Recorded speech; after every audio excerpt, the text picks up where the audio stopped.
করে নেব।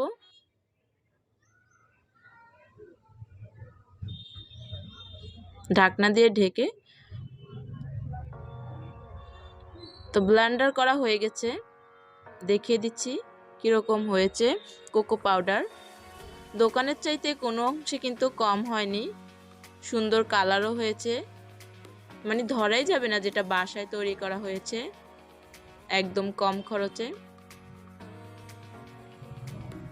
তো প্রিয় দর্শক, আমার আজকের ভিডিওটি কেমন লেগেছে এবং নতুন রাঁধুনিদের জন্য কতটা যে উপকারে আসবে সেটা দেখলেই বুঝতে পারবেন। তো আমার এরকম নিত্য নতুন রেসিপি পেতে প্লিজ আমার চ্যানেলটিকে সাবস্ক্রাইব করে পাশে থাকবেন। সবাই ভালো থাকবেন, সুস্থ থাকবেন। আল্লাহ হাফেজ।